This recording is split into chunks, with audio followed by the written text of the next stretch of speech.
Hello everyone, welcome to the presentation. Today we are going to discuss about loop mediated isothermal amplification. If you are new to this channel, please press the subscribe button and click on the bell icon to get notified. Loop mediated isothermal amplification, or the LAMP, was developed by researchers in Japan in 2000. The method is a single tube technique which offers a simple and low cost alternative to already established amplification tools like PCR, as well as nucleic acid sequence based amplification and strand displacement amplification.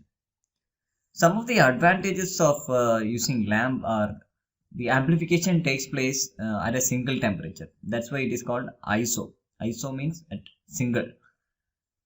So amplification takes place at single temperature, and the in LAMP the polymerase used is with high displacement activity. One of the example is BST polymerase. In LAMP the amplification is very rapid, so it can be completed within 30 minutes or even less than that. And it can be used for RNA templates by addition of reverse transcriptase or by using an enzyme which is having both RT and DNA polymerase activities. Let's see the LAMP technology.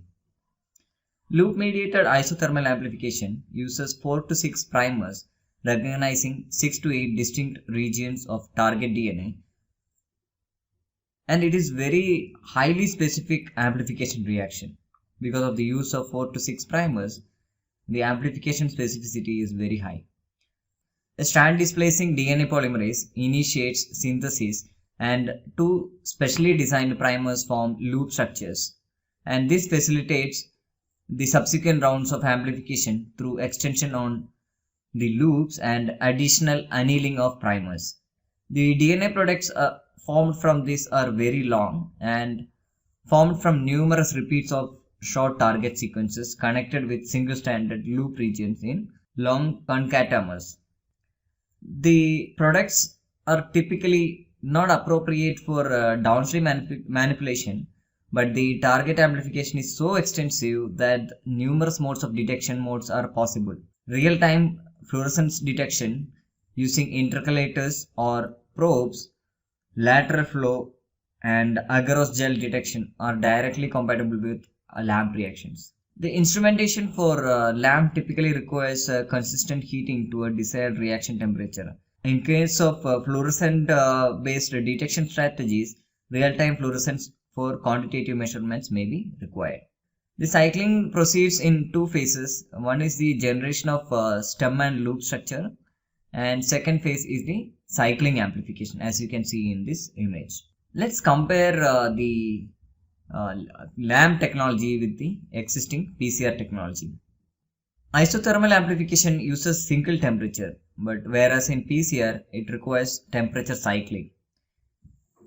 LAMP uses around 6 primers, whereas PCR requires 2 primers.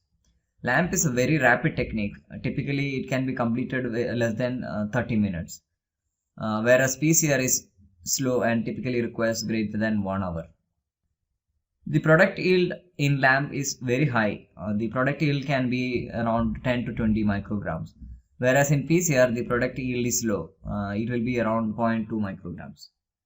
In LAMP the visual detection is possible, whereas in PCR visual detection is not possible. The LAMP enzyme is tolerant to sample matrix inhibitors, whereas in PCR it will not tolerate. The Taq polymerase will not tolerate sample matrix inhibitors. One disadvantage is that the LAMP assay is difficult to multiplex, but whereas PCR multiplexing is possible. Let's see the different detection strategies.